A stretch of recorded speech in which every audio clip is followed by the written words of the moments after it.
তো নমস্কার আমার দশম শ্রেণীর বন্ধুরা, আশা করছি তোমরা ভালো আছো। আজকে আমরা জীবন বিজ্ঞানের প্রথম অধ্যায় জীবজগতের নিয়ন্ত্রণ এবং সমন্বয় পড়ব। চলো শুরু করা যাক। আশা করছি তোমরা সবাই এনাকে চিনো। ইনি হচ্ছেন জগদীশচন্দ্র বসু।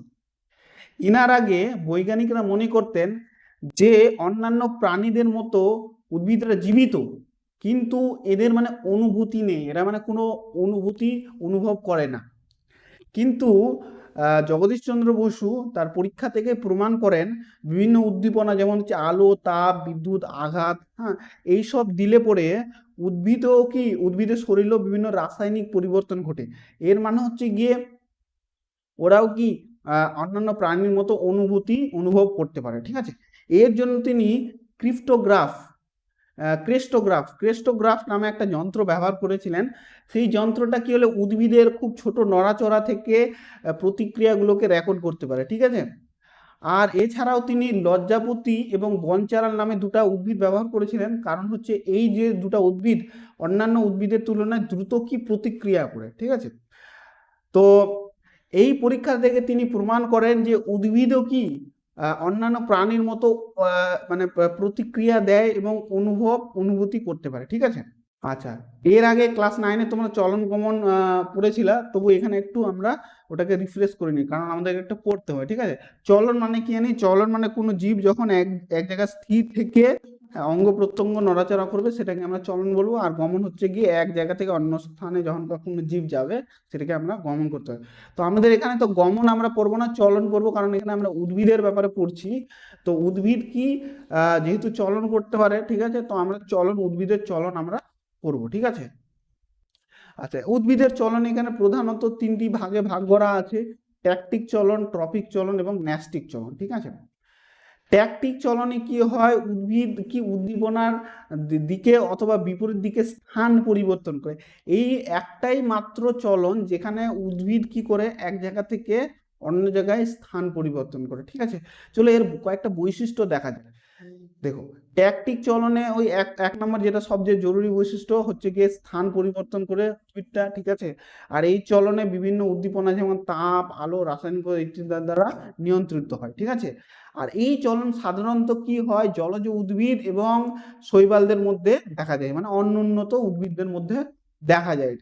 আর এই চলন মানে এক জায়গা থেকে অন্য জায়গায় যাওয়ার জন্য এখানে ফ্লাজেলা বা সিলিয়া ব্যবহার করা হয়। যে দেখতে পাচ্ছি সরু সরু পাতলা পাতলা যে অংশগুলো আছে, ছোট ছোট ছোট ছোট অংশগুলো আছে, এগুলোকে আমরা ফ্লাজেলা বা সিলিয়া বলছি। ঠিক আছে, এখানে যদি উদাহরণ দিতে হয় তাহলে একটা হচ্ছে ক্লামাইডোমোনাস আর ভলভক্স। ঠিক আছে, এই দুটা উদাহরণ আমরা দিতে পারি।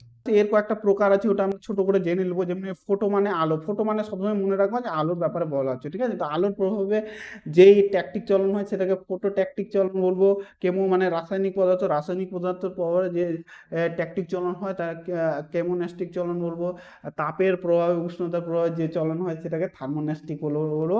আর মহাকর্ষ প্রভাবে যেটা ট্যাকটিক চলন হয় সেটাকে জিও।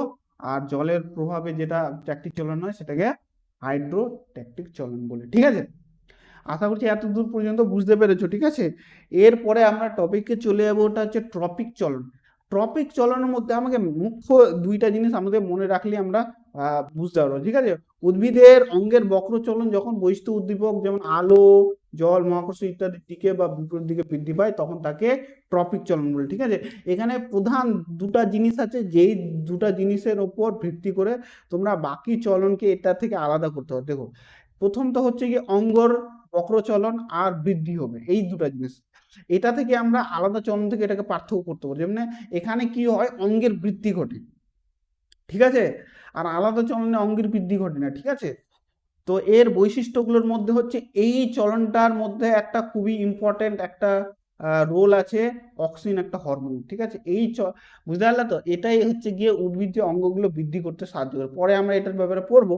ঠিক আছে, আর এই চলন একই রকম ভাবে আলো জল অভিকর্ষের প্রভাবে ঘটে। ঠিক আছে, আচ্ছা, ট্রপিক চলনটা কি খুব ধীর গতিতে হয়, খুবই আস্তে আস্তে হয়। ঠিক আছে, কিন্তু একবার পরিবর্তন হয়ে গেলে সেই পরিবর্তন আর পাল্টায় না, ফিরে আসে না আগের অবস্থায়। ঠিক আছে, তো মানে একবার যেমনি কোনো উদ্ভিদের কোনো একটা কাণ্ড বড় হয়ে গেলো সেটা আর আগের অবস্থায় আসে না। ঠিক আছে, ওই রকম। ঠিক আছে, আর এই চলনটা সাধারণত উদ্ভিদের মূল কাণ্ড, শাখা প্রশাখায় বেশি দেখা যায়। ঠিক আছে, ট্রপিক চলনেরও কয়েকটা ভাগ আছে। ফোটো মানে মনে রাখবা যে আলোর প্রভাবে, জিও মানে হচ্ছে গিয়ে অভিকর্ষ, আর হাইড্রো মানে হচ্ছে গিয়ে জলের প্রভাবে, ঠিক আছে।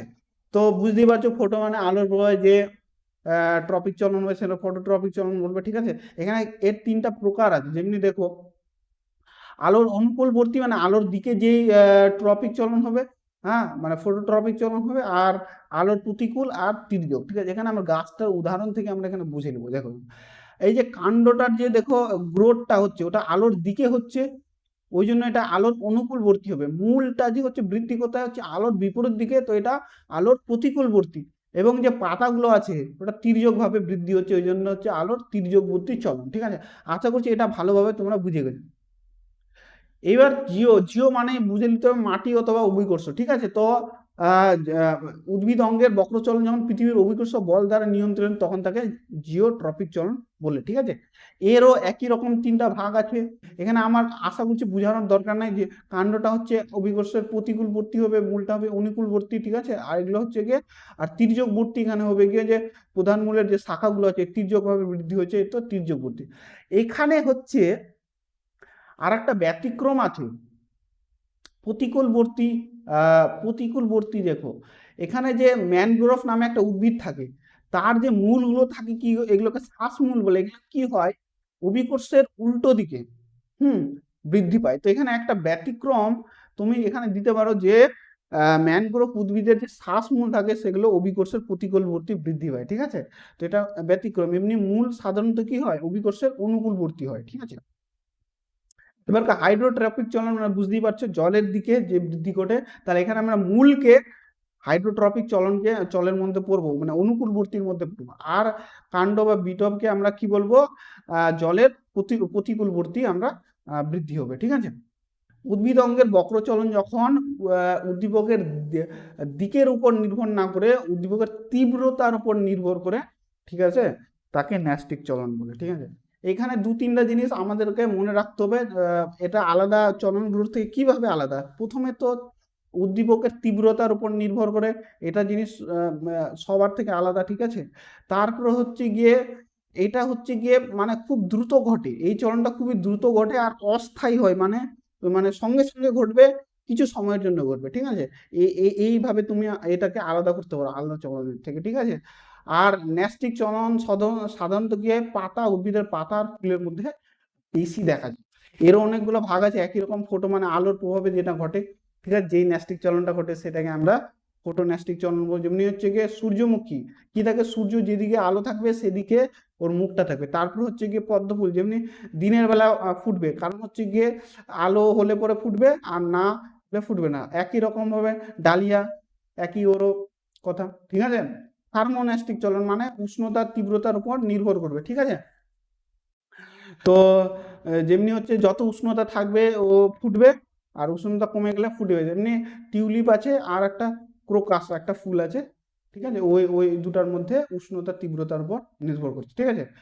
আর সিসমোন্যাস্টিক চলন, সিসমোনাস স্পর্শ, আঘাত, কম্পন, ঠিক আছে, ঘর্ষণ, এইসব উদ্দীপকের প্রভাবে যেই চলন ঘটে, যেই ন্যাস্টিক চলন ঘটে, সেটাকে আমরা সিসমোন্যাস্টিক। সবচেয়ে ভালো উদাহরণ হচ্ছে লজ্জাপতি, টাচ করলে কি হবে নেতিয়ে যাবে, ঠিক আছে। শেষ আমাদের কেমোনাস্টিক চলন। কেমোনাস্টিক চলনে রাসায়নিক পদার্থের প্রভাবে যখনকার উদ্ভিদের ন্যাস্টিক চলন ঘটে সেটাকে আমরা কেমোনাস্টিক চলন বলি, ঠিক আছে। সাধারণত কীটভুক্ত যে উদ্ভিদ থাকে, কীটভুক্ত যে উদ্ভিদ থাকে তাদের মধ্যে এই চলন দেখা যায়। উদাহরণ হচ্ছে সূর্যশীষে আর ডায়নিয়া, ঠিক আছে। এদের মধ্যে কি সিস্টেম থাকে, ধরো এদের এখানে কোনো একটা পতঙ্গ পড়লো, তো এর আঠা আঠা অংশ থাকে, ঠিক আছে, ওখানে ওরা লেগে যায়, আর তারপরে সেই করে উদ্ভিদটা ওটাকে জড়িয়ে নেয়, বুঝতে পারলা। এই দুটো উদ্ভিদের ক্ষেত্রেই ওটা বলা যাবে, ঠিক আছে। তো এখান পর্যন্ত আমাদের শেষ হয়ে গেল, ঠিক আছে, আজকের ক্লাস, ঠিক আছে। কিন্তু এখানে আমরা একটু পার্থক্যটা বুঝে নিই, তাহলে আমাদের ভাবে পুরো যা পড়াটা হলো ওটা আমরা ভালোভাবে বুঝে নেবো, ঠিক আছে।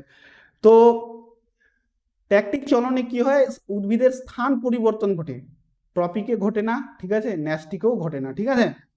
তারপরে এরা হচ্ছে গিয়ে ট্যাকটিক চলনটা তীব্রতা, উদ্দীপকের যে তীব্রতা গতিপথের উপর নির্ভর করে, এটা শুধু গতিপথের উপর নির্ভর করে। আর এখানে ন্যাস্টিক চলনটা তীব্রতার উপর নির্ভর করে। আর এখানে হচ্ছে গিয়ে ট্যাকটিক চলনে উদ্ভিদের যে গ্রোথ হয় না, মানে বৃদ্ধি হয় না। এখানে ট্রপিক চলনে বৃদ্ধি হয় আর ন্যাস্টিক চলনে বৃদ্ধি হয় না, ঠিক আছে। ট্যাকটিক চলনটা মানে ছোট যে অনুন্নত উদ্ভিদ জলজ উদ্ভিদ এবং শৈবালদের মধ্যে দেখা যায়। এটা সাধারণত উন্নত উদ্ভিদের মধ্যে কাণ্ড, শাখা প্রশাখা, অঙ্গ প্রত্যঙ্গের মধ্যে দেখা যায়, ঠিক আছে। আর যে ন্যাস্টিক চলনটা হচ্ছে সাধারণত পাতা এবং ফুলের মধ্যে বেশি দেখা যায়। তো আশা করছি এই পার্থক্যটা থেকে তুমি এই তিনটা যে চলন আছে এদের মধ্যে মানে ভালোভাবে বুঝতে পেরেছো এদের মধ্যে পার্থক্যটা, ঠিক আছে। আর এই যে তোমাদেরকে আমি নোটটা পড়ালাম, এই নোটটা যদি তোমরা ডাউনলোড করতে চাও বা দেখতে চাও, এই নোটের লিঙ্কটা আমি ডিসক্রিপশনে দিয়ে রেখেছি, ঠিক আছে, ওখান থেকে দেখতে বা ডাউনলোড করতে পারো, ঠিক আছে। তো আশা করছি তোমরা ক্লাসটা বুঝতে পেরেছো, তোমাদেরকে ক্লাসটা করতে ভালো লেগেছে, ঠিক আছে। কোনো সমস্যা হলে আমাকে জানাও। আর এই পিডিএফটার লিঙ্ক আমার ডিসক্রিপশনে দেওয়া আছে, ওখান থেকে ডাউনলোড করে নিতে পারো, ঠিক আছে। তো পরের ক্লাসে দেখা হবে।